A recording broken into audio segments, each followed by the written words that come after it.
Hello. Hello. I'm tired Yeah. of talking about giants.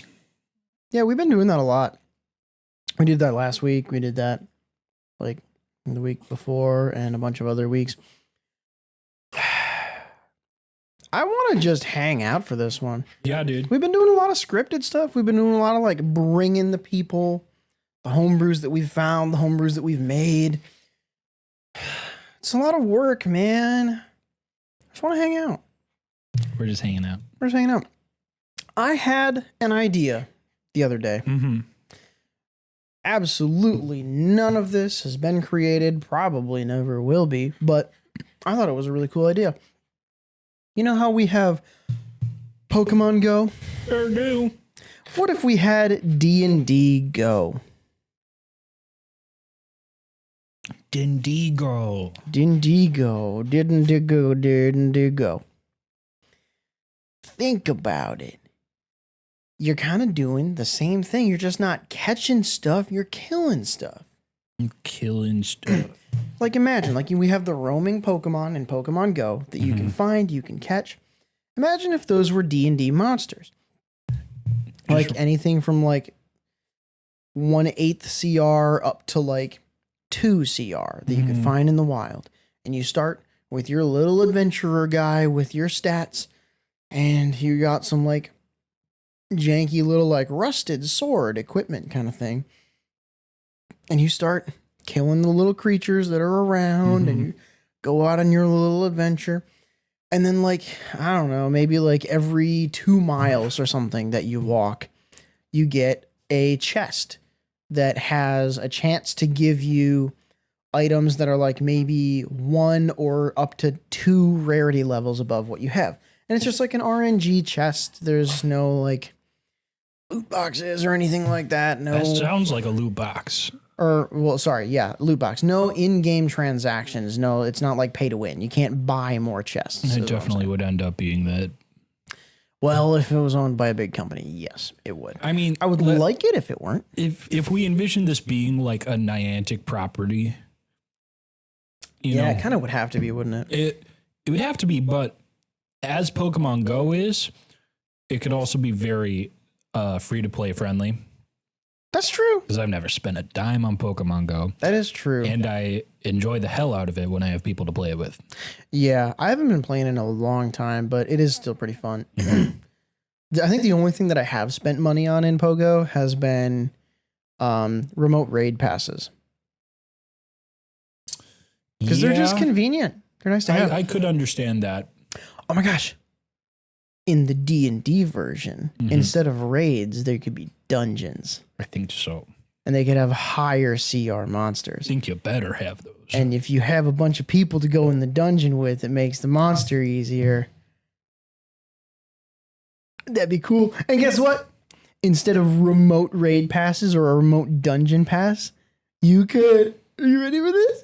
You could have a scroll of astral projection so that you can astrally project your character into the dungeon with everyone else's characters, and it would be so cool. This is the most MMO-like AR game that I've ever heard pitched. Yeah. It'll be so freaking fun. Oh, man. Yeah. I think anyone would have called you a maniac for this about 2 to 5 years ago. Yeah, absolutely. But with the advent and cultural nexus of Baldur's Gate 3 now upon us, I think there's a hell of a potential player base for something like this. Yeah, because Baldur's Gate 3 has given us NPCs that you can throw in. That's true. Because it really has. Part of the thing with Pokemon Go is you've got the 3 camps. Like you've got the different professors and things like that you can talk to now. So like you could have the companions from Baldur's Gate 3. Like you could have Asterion, you could have Shadowheart be like in the game. Yeah. What it's also done is pull a lot of previous non-D&D players into the world. Yeah. And pull a lot of existing ones into a new visual component of D&D. Yeah, more like a gaming sense. Yeah. Do you think it would do better if it were marketed as like Baldur's Gate instead of Dungeons and Dragons? I was thinking about this. And I don't know. I think having Baldur in the branding somehow would be an intelligent thing to do. Yeah, you would capture that, you know? for sure. Yeah, I could see throwing the Baldur's Gate name in as like a good way to make it take off. But yeah, that being said, I actually have not yet started playing Baldur's Gate. I just bought it today. Yep. But I have been thinking all day about character creation. Yeah. So I was going to ask you, and it kind of ties in with the app thing too. If you could make yourself any combination of race and class, subclass, whatever in Dungeons and Dragons, what would you make yourself? And this isn't like in a game. This is like if you could turn yourself into like a race and class. Myself. Yeah. I want to be my character Vori so bad. Vori is sick, man. I want to be him. I love him. Vori is a Shadar-kai sorcerer. We stand Shadar-kai in this house. That's sick, dude. That's actually that's the race that my first ever D&D character was. Oh, was it? Yeah, Silvar. I originally made him as a drow because I made him in a one-shot in D&D 3.5. Yeah. But then when I came back to 5th edition and I found out Shadar-kai was a thing, I was like, oh, that's way better. I'm going to see if they have some trait that I'm forgetting about that reinforces they my have desire here. They have the blessing of the Raven Queen thing where they like teleport. Yeah. Oh, that's right. And dark vision and all that. Oh, yeah. The shadow dancers had the ability to teleport. Sure, like the warriors of the Shadar-kai. Oh, yeah. Cool shit all around. Yeah. Shadar-kai sorcerer would be a really fucking sick thing to be. I would be that guy. I think if I could make myself anything, I would probably make myself an Aasimar. Okay. I just love the concept. No, sorry, Kalashtar. Oh. Kalashtar, however you pronounce it. I think it's Kalashtar. Kalashtar sounds better. Yeah, a Kalashtar. I would probably be a Twilight cleric, honestly. Yeah. It's so cool. Yeah. And Kalashtar are just awesome. I love the fact that they get like the intrinsic telepathy. Yeah. Like you can just be telepathic and they don't dream. You conk out and you sleep until you wake up and you don't dream. You ain't got no dreams. Yeah. That'd be kind of cool because some of my dreams get weird. I hear you. Utility, man. You got to be thinking about these things. Oh, man. Can we do a little fan service for our friends here? Oh, yeah. Yeah. Who are you thinking?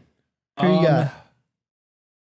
No one immediately came to mind, but when you said Twilight Cleric, I thought of Sophia a little bit.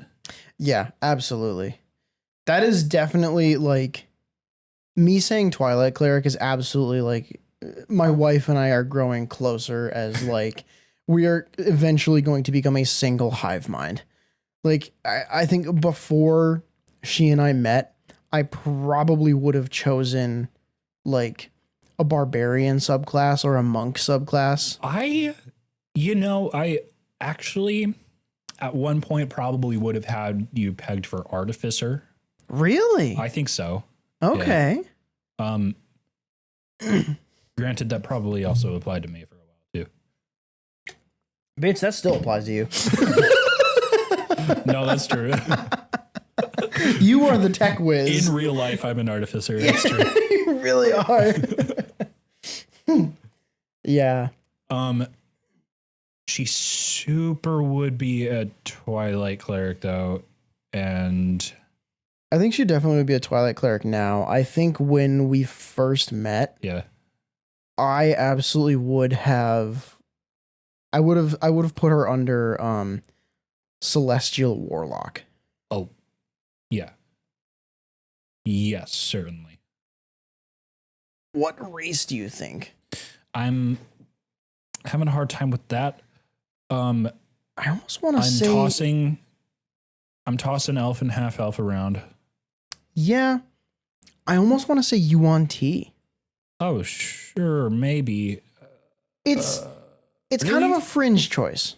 It's kind of a fringe choice. Okay, explain. I just very charismatic. Got that like enchanting, the like hypnotic gaze kind of a thing going on. And from most of the pictures in the books, like the D&D content, they always look just a little over everything that's happening around them. And like that is absolutely my wife. Like, especially when we first met her, she was very just like very guarded, very like walls up, and like just had a little bit of a scowl toward everyone. But well, yes, certainly more than now. Yeah, not necessarily because she was like, she was never cagey. No, it was just like she had learned defense mechanisms because she was very pretty and a lot of guys were like all over her. Right. And so she was like, just please leave me alone. Mm-hmm. So if I develop a resting bitch face, they will stop trying to talk to me. Yeah. Or they won't. In my case specifically. It'll be like how the hottest peppers known to man evolved that way to not be eaten, and then we ate them anyway. Yeah, that's true. That's very fair. We said, I like that, actually. There were definitely some people in her life who took that as a challenge. And, yeah. They didn't make it very far. But yeah, no. So that's kind of why I'm thinking Yuan Ti is like, I think it's like very like the cool, suave kind of like, when I think of Yuan Ti, I think of like very like collected and all that stuff. And I think that's reminds me the most out of my wife, or maybe like Asamar. Right. Yeah. No, that would be an easy pick for her. That's probably what I would go with for her. Mm-hmm. Yeah. Lots of hard decisions here. There are a lot of decisions to make. Yeah. So I know she is playing one of these as one of her characters, but I would have Bailey as a water genasi. Yeah, I love that for Bailey. I just think that is correct. And probably some kind of druid. Circle of the Moon.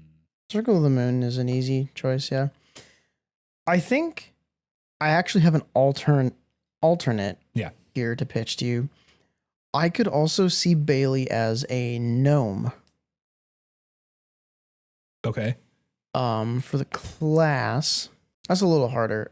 I really like druid for Bailey, but I think I could also see her as... You think some kind of sorcerer? Yeah, sorcerer. Honestly, I think an underdog pick for Bailey would be paladin. Ooh. Sure. Like very Oath of Devotion vibes. Yeah. Yeah. I like that. Mm-hmm. Water genasi or like gnome or like one of the more like nature-y, earthy kind of races. That sounds right to me. Mm-hmm. I would definitely say water genasi is like first pick, but there's like a little bit of the gnome vibe in there. Yeah, for sure. On that note, honestly, kind of piggybacking off of that, I would have Aaron pegged for an air genasi. Air genasi, sure. Kind of similar because, like sisters. Yeah, I could see her as an air genasi. Could see elf also. Full elf. Yeah. Full elf is definitely a choice She's there. the most elf energy out of any of us. That is true. One of those two races. What class would you pick for her? Because like I have one, but I'm kind of hesitant to say it because I don't want anyone to take it the wrong way. But I could see Aaron as a ranger. How could that be taken the wrong way? Because rangers suck. Okay, well. I don't want anyone to take that and be like, oh, you think she's the worst class? Yeah, no, we're talking about vibes. She definitely has some ranger going on. Yeah. Because, there's definitely that, like, she's got a little bit of rogue in her, but she's also got a little bit of druid, like a little bit of spellcaster. Mm-hmm. Just very, very all-around kind of a person. She is a bard. Yeah, you're right. She's a bard. She's a bard. Yeah. She's a bard. Yeah. Like, this is the hardest line in the sand. It really is. She's such a bard. Yeah, like I'm not grumbling because I'm like, oh yeah, she's a bard. I'm like, I'm literally just like, why was that not the first thing that came to my mind? Aaron is absolutely a bard. That's so fucking funny. I should have thought of that. Maybe College of Valor? That is a distinct part of her personality in my eyes. Yeah. Yeah. I could see Valor. Valor or Eloquence, I think, would be my two Valor's picks. a very possible option. I would put it second to Eloquence, so I think that just fits. Yeah. What do you think for Justin? For Justin, him a dwarf. Him a dwarf. Him a dwarf. He does have big dwarf energy. Yeah. He is a dwarf, and he is a what? He is a what I think of when I think of Justin. Everyone loves to pull the cleric or paladin thing because he is the absolute bottom line epitome of dad friend. Yeah. He has the most like, hey, did you eat enough vibe about him? Mm-hmm. And we love him for that. However, I'm taking this in a very different direction. Okay, go ahead. I think Justin would be a wizard. A wizard. Mm-hmm. Because, like, legitimately, I don't think I've met another person who works as hard as him just for everything in his life that he wants. Yeah. Like, he is always trying to work on something Mm-hmm. and putting in the effort and the time and, like, not to say that none of our other friends work hard for things, but, like, man, is he a workhorse. And he does such a good job, and I think he deserves more credit than he gives himself. Yep. Which I feel like is a very, very good wizard vibe. He's gonna hate this shit. Oh, yeah. Oh, yeah. He is not going to enjoy this conversation. But that's cool and good. Yeah. What type of wizard do you think you'd be? What type of magic do you think Justin would specialize in? Justin is School of Abjuration. School of Abjuration is a good one, but Order of Scribes. That's a good one. I like Order of Scribes for him. I could like see that. Abjuration though too. Yeah. Very, very like warding, protecting energy, like kind of a guy. What about some of your buddies? I've thought about a couple of these quite a bit, and never have I landed on anything. Let me start with my buddy Gavin. I think the man's a satyr. Oh, that's such a good one. He is. I think he's one of the most fey people I know. He is a satyr, and he's 100% a ranger, and he knows that. Hell yeah. Yeah. RJ is a hard one to place, but I think he might be a halfling. I was actually thinking that. And he's a rogue or a monk. I could see it. I mean, obviously I don't have as much experience with RJ as you Yeah. do, but he definitely gives me more rogue vibes than monk, Yeah. at least in my experience. Do you imagine a subclass that you lump him into? I think he's a mastermind rogue. I was thinking either that or inquisitive. Yeah. Those subclasses are really cool. They're kind of like two sides of the same coin. Sorta, yeah. It's very interesting. Like obviously they have very different abilities, but as far as the vibe of the subclasses, they're very, very different from every other rogue subclass. Yeah. I feel like I should mention this because I know my wife is going to berate me if I don't. If she could pick what race and class she was, she would tell us that she is an Aasimar blood hunter, which is not too far off the mark from celestial warlock. Yeah. Yeah, that just popped into my head and I was like, oh yeah, she's gonna find this amusing. I'm gonna say this, but if I don't say it, she'll be like, wow, you know what I think I am. Yeah. And my buddy Ben he's a half elf wizard. Yay. Like hands down. Honestly, probably along the same lines as Justin. We're being real. He is Order of Scribes through and through, I believe. That's a good subclass. I mean, dude's a physics teacher, so that's true. It's a good subclass all around. Yeah. Order of Scribes is good. Have you ever done this thought experiment with celebrities or like media personalities or honestly even just like movie or video game characters? every now and then. Yeah. Yeah.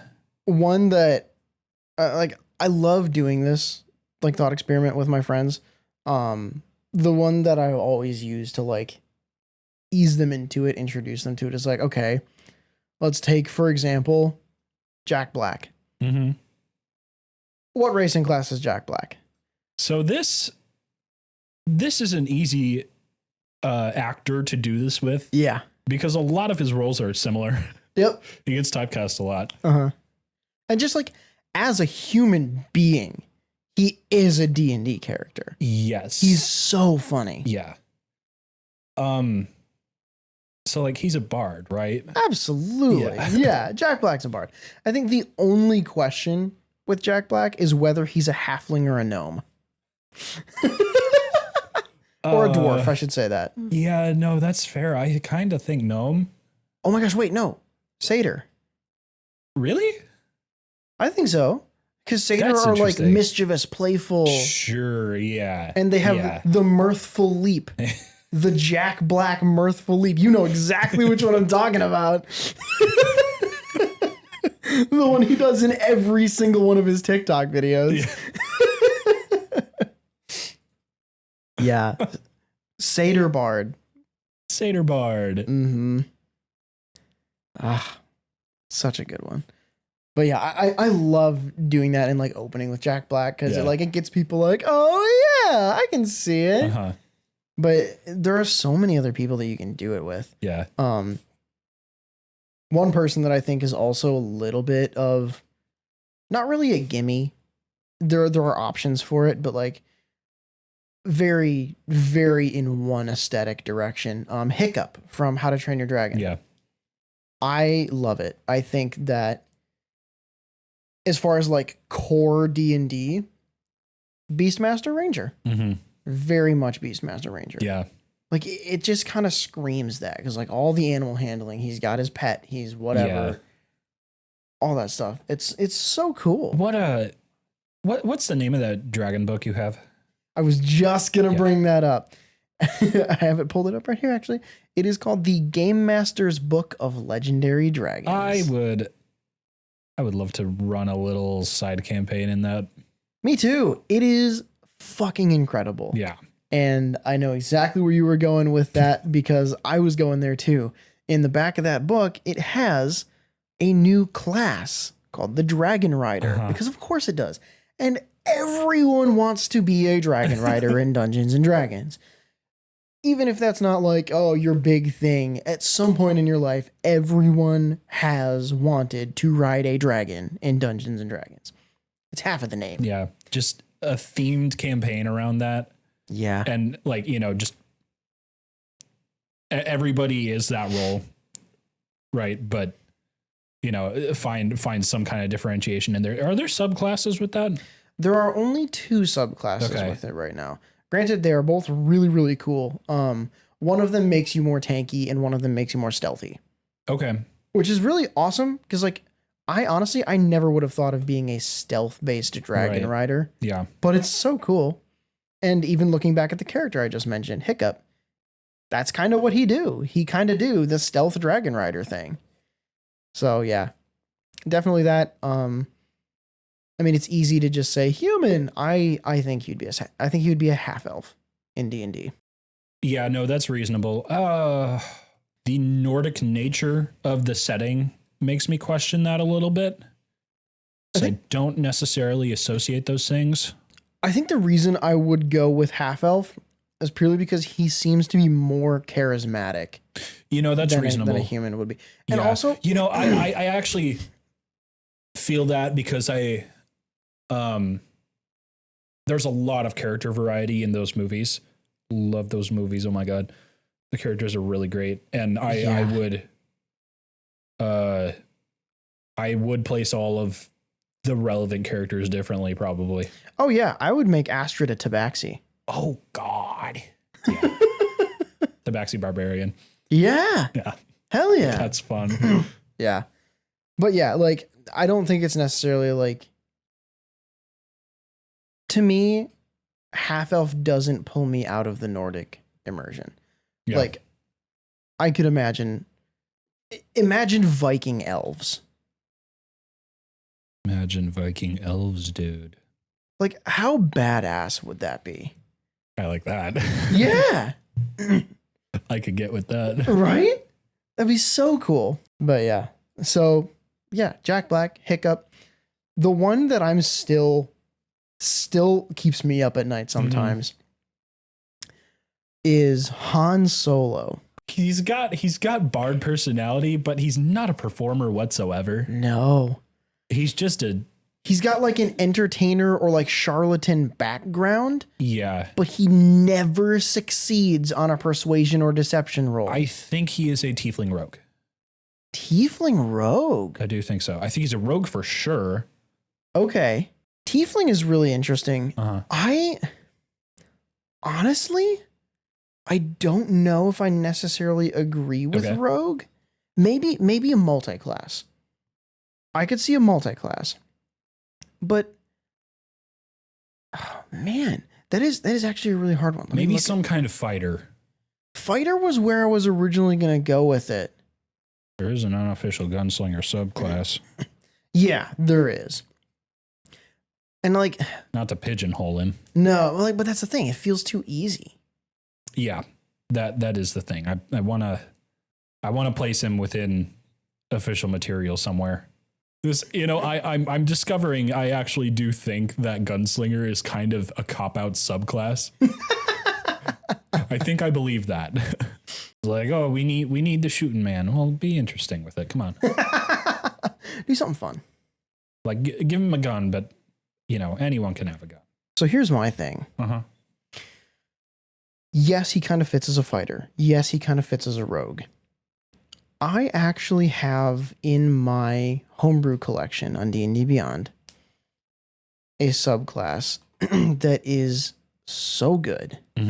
I legitimately, it took me a minute because I was trying to think of what source book it was from.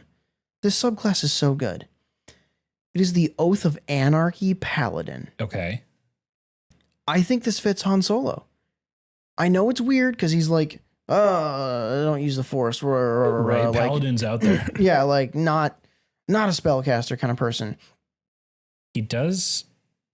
I mean, there's an argument to be made that he has an oath. Yeah. And I think the Paladin auras are what really gets me about him. Like, Han Solo is a gravitating character in the Star Wars universe. Yeah. Like, all the characters around him, like, lean on him, rely on him. Like, he kind of brought the whole crew together. And is it in more than just a charisma way, do you think? I think so. Like, in the movies, Han Solo struck me as, like, there's no reason for him to be this central of a character. Yeah, that's true. Based on his description, based on what he does, based on what he professes his priorities to be. There's no reason for him to be that central. There's no reason for Luke and Leia and all these other characters to like rally around him. But if you look at the Oath of Anarchy subclass,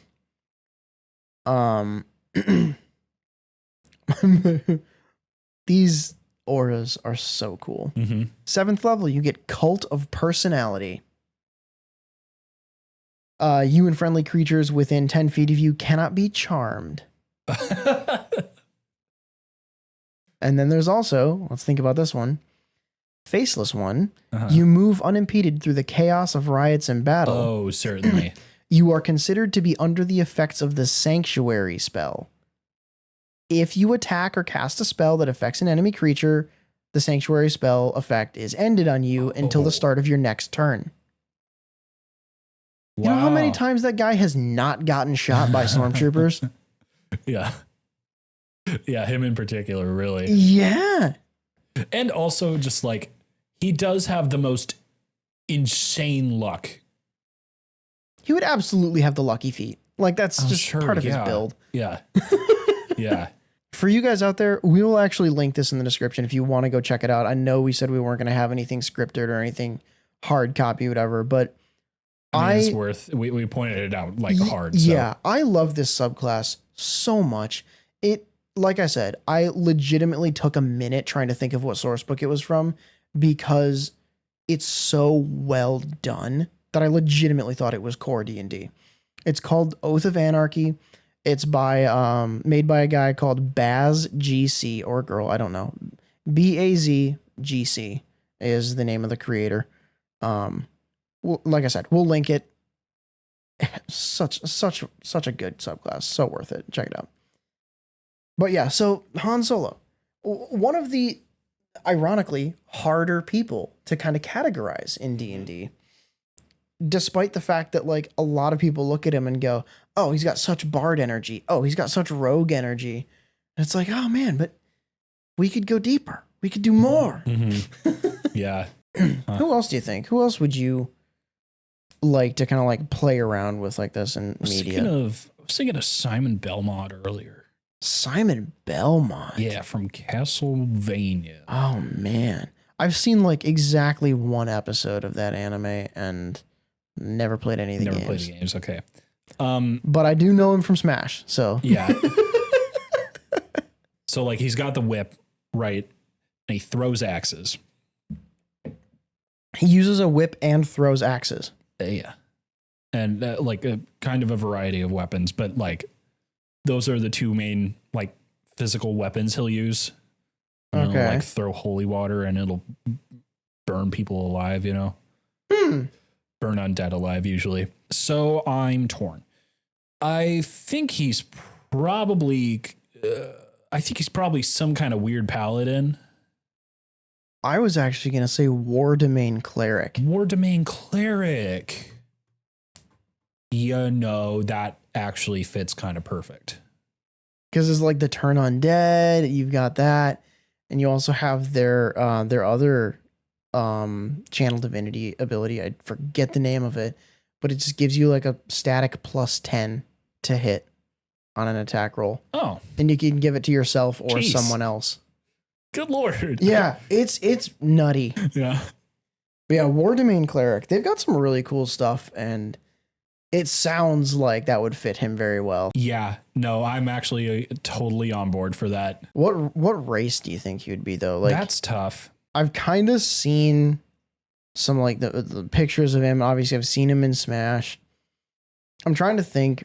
I'm kind of trying to challenge myself here to not just go with like human or half elf or something. Like I want to find something that's more on the odd side. Or not odd, but just like a little bit more out there. Yeah. What about Minotaur? That was kind of the only possibility that entered my mind. Yeah? He's sure as hell built like one. That's fair. See, I was also thinking Bugbear or Hobgoblin. Like, I don't know why, but Simon. Those are interesting. Simon gives me like monster vibes. Oh, kinda. I am having a hard time placing him outside human and half elf here. It is hard because like his whole shtick is he's like a normal dude that was just like, fuck you, Dracula. It's kind of the whole point. Like he is a monster slayer. Yeah. Through and through. Really the embodiment of humanity. I was going to say maybe in his world. Yeah, maybe of all the people we've talked about, he might actually deserve to be human the most. This is probably the most human out of any of them. I've not played a lot of Castlevania. I'm sure there's some lore reason why I might be incredibly wrong. Now, we're just going off vibes. We're not doing going lore. off vibes purely. I am totally okay with that. I like call that. him a big ass human. Human dude. Very thick guy. Yeah. I have a hard one to throw at you. Oh boy. It might be difficult. I don't know. What do you think of John Wick? Every night.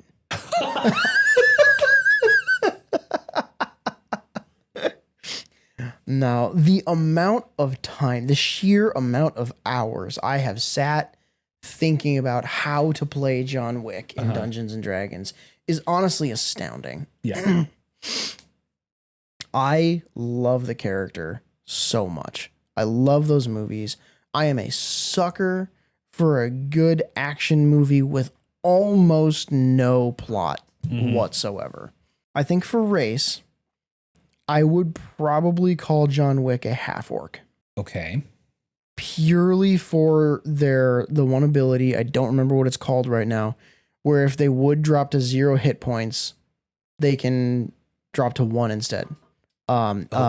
Relentless endurance. That's good. Yeah. Yeah, that's kind of right on the money. I think he would be a multi-class. Okay. I think I would go primarily Path of the Zealot Barbarian. Ooh. Thematically, it doesn't need to be a deity. Mm-hmm. And that man worships his wife. Yeah, totally. That is like, I mean, for all intents and purposes, if there was anything in the movies to steer it in that direction, I would call John Wick a warlock, and his wife would be his patron. Sure, yeah. You know what I was kind of thinking of? This really makes me think of Josh's veteran barbarian subclass. Yeah. Yeah, no, that is a really good one. The one, the subclass that we kind of looked at last week. Yep. We were talking about that one. A couple weeks ago. Sorry. This comes out. Yeah. We're looking at that one. Episode 7. Mm-hmm. Barbarian that uses intelligence instead of strength when they're raging. Yep. That is a great idea. Yep. The concept of a focused rage fits this character immaculately. Absolutely. Yeah, I was gonna say as far as multi-classing, I would have gone barbarian fighter. Yeah. Wait. Either that or monk. Yeah, given his background, there's an argument to be made for monk. I think it's got to be barbarian monk, if I'm being super honest. Especially if we were to do this veteran subclass. Yeah. My only thing with that, though, is like it kind of takes him in different directions. If we're doing a barbarian monk multi-class. That's the thing, though. He kind of has lived a couple different lives, especially when you think about how like his family, his Belarusian family. Oh yeah, incorporates into it. Like that's the monk shit. You know? Yeah, you're right. Yeah, I was looking at it as in terms of like optimization because that's how my brain works primarily most of the time. We've talked about this, my power game, but yeah, no. I think his highest stats would probably be strength intelligence and wisdom. I like dexterity would be like important to like keep the armor class up there, but I don't think John Wick is the most dexterous character. Like I would give him a dex of like 14 to 16. I think his con's kind of high though. Yeah, that's true. That's the hard part about John Wick. Like statting him would be so hard. He's like, I mean, he's hard because he's a jack of all trades and a master of nearly everything. Yeah. Yeah, he would absolutely have a lot of feats to give him like extra proficiencies. No, you know what it'd be? He would not have a very high strength score. Like his highest stats would probably be constitution, intelligence, and wisdom. Maybe throwing dex in there in the mix. I'm fighting the battle of the relationship between strength and dex for him. Well, my thing with that is like watching the movies, it is not often that we see him overpower somebody. Right. We don't often see him. Also in athletic situations, we do. I feel like we see him eat shit as often as he's like outperforming people. Absolutely. His prowess comes from like years of perfect practice and technique. Mm-hmm. Like he doesn't run faster. He doesn't jump higher. He's just better at taking hits, and he knows how to do the things that he does perfectly while taking hits. Yeah. By eating shit, I also don't necessarily mean in close combat. I think just like in a lot of chase sequences. Yeah. Oh, he would have the grappler feat. Oh, certainly. Yeah. I like that. That's cool. Barbarian monk. I don't think I've ever seen that done as a subclass or a multiclass. And it's because it goes in such different directions. Like you get two different kinds of unarmored defense with a barbarian and with a monk. Got to choose which one you're going to use. A barbarian with like 60 feet of movement though is terrifying. Oh, hell. Yeah, that's horrifying. Oh, it is. Do you have any others that come to mind here? Any other like characters? People? Yeah, or people. Oh, man. Well, one of the conversations that you and I were having that kind of sparked us to make the podcast was we were talking about Spider-Man. In D&D. Since we had that conversation, a lot of our friends have sent us like homebrew like classes or subclasses that are like specific to Spider-Man, which is really cool. But I genuinely do not remember what we settled on as far as like core D&D content that we thought would represent Spider-Man. The thing is, I don't know that we did. We really ended up just like placing a bunch of different iterations of Spider-Man. Oh yeah, because we kind of went to like which Spider-Man would be what. Yes. Yeah.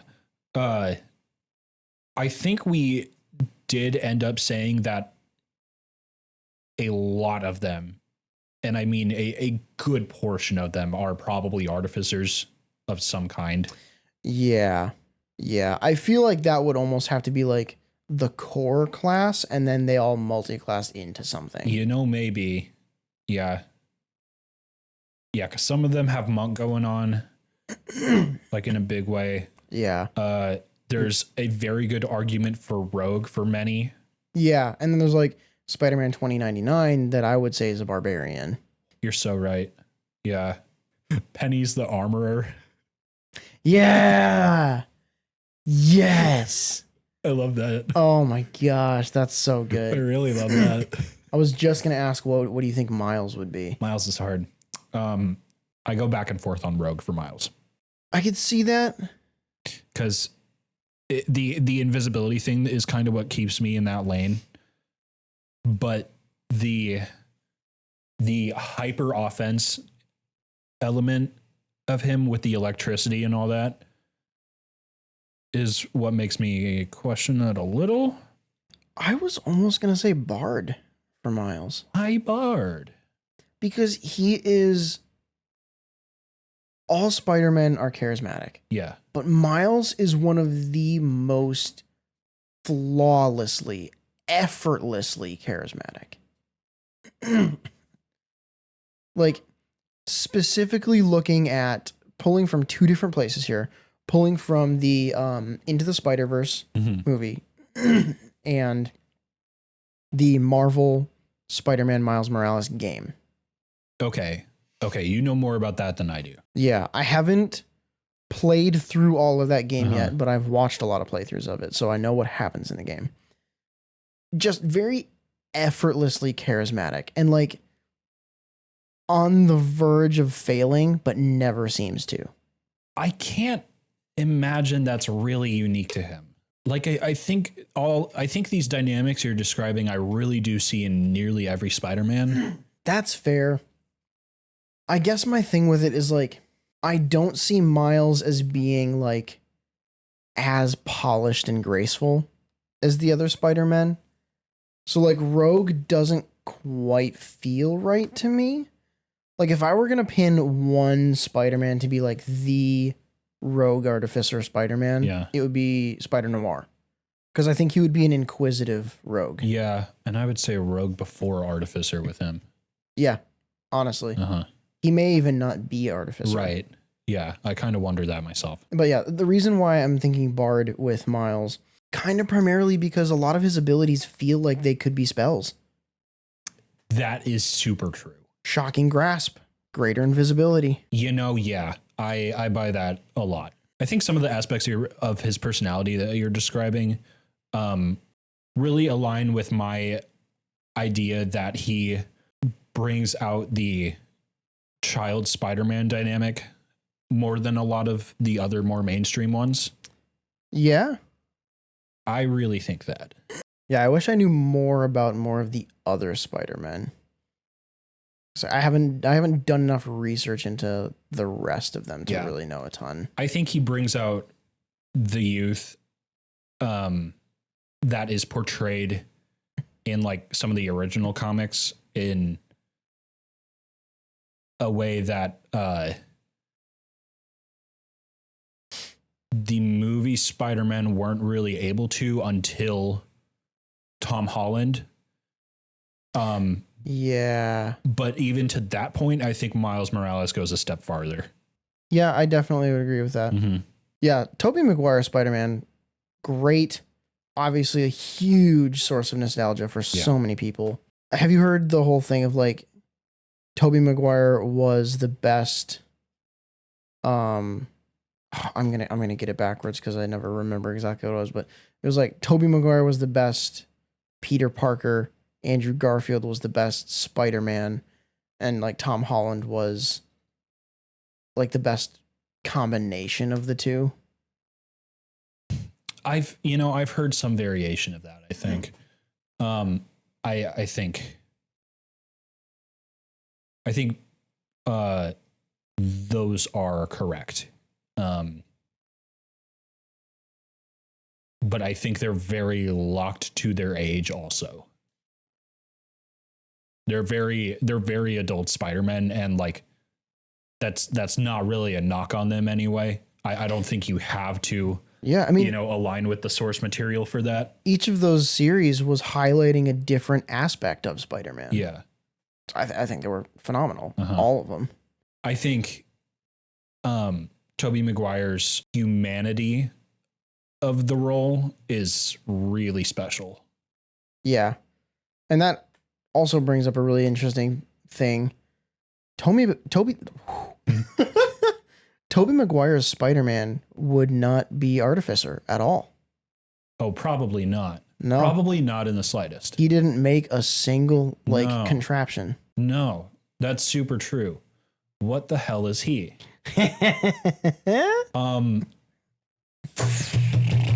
That's a weird one, right? I super don't know. That's weird.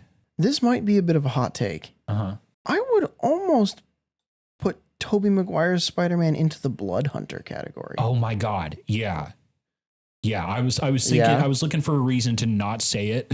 Literally, because it's like, it feels taboo for some reason, but you're so right though. I think it makes the most sense. Yeah. Just It's just so good. I would almost even say a multi-class between Monk and Blood Hunter. Like specifically for old age Toby that we saw in. Okay, yes. Yeah.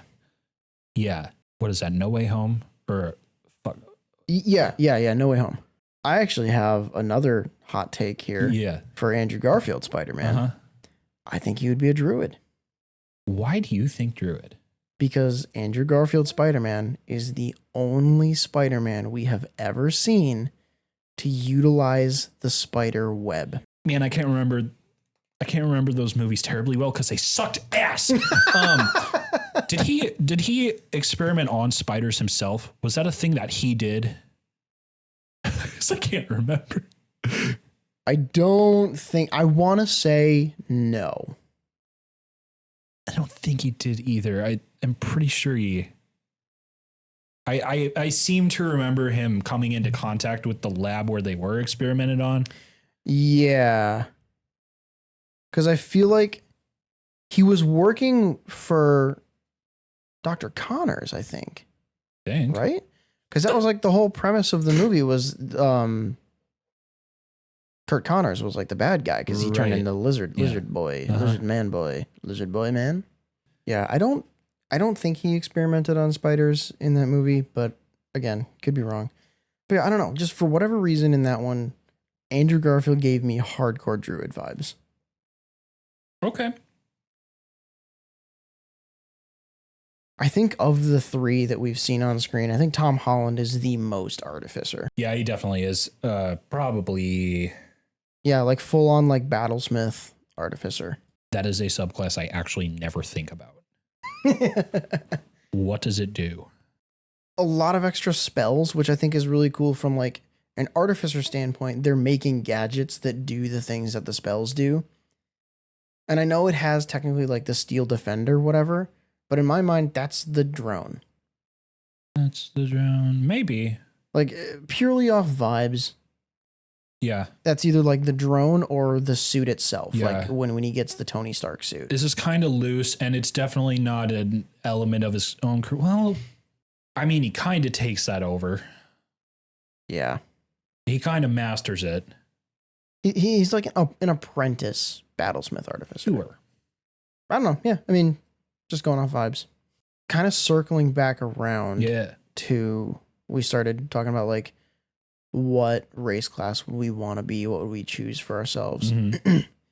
If you had to be like as brutally honest with yourself and like as objective as possible looking at yourself, what do you think your most realistic race and class would be?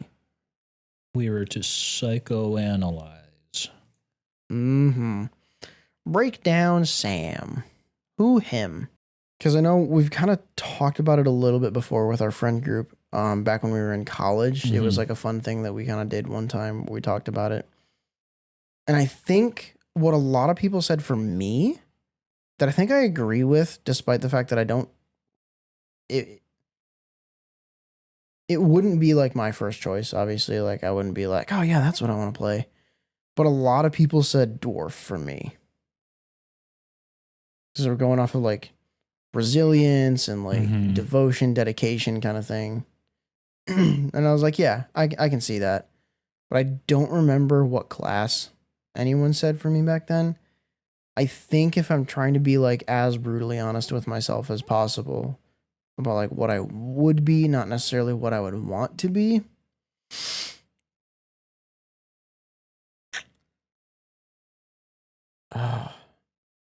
It's tough, but I do think I would be a dwarf ranger.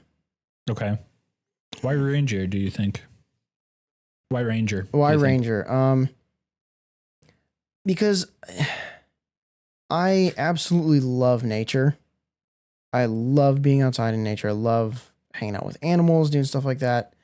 But I don't think I am like fully in that enough to be a druid. Okay. I think I'm also very, I appreciate nature and I want to understand it and I want to spend time with it, but I don't want to be in nature all the time. Mm-hmm. Like, I appreciate it. I love it. It's great. I want to understand nature. I want to be able to navigate nature. And I think that's kind of the whole ranger thing is they're not druids, but they know the wilds. They appreciate the wilds. They're fairly good at navigating them while also being more suited to like other human interaction and things like that. So yeah, I don't have a better way to describe it. Yeah. But yeah, dwarf rangers, I can kind of think my thing. I have no idea what subclass because no one plays rangers. Sure. So yeah.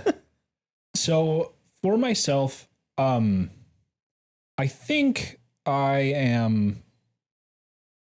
This is a weird split. I think I'm kind of caught between Air Ganassi and Minotaur.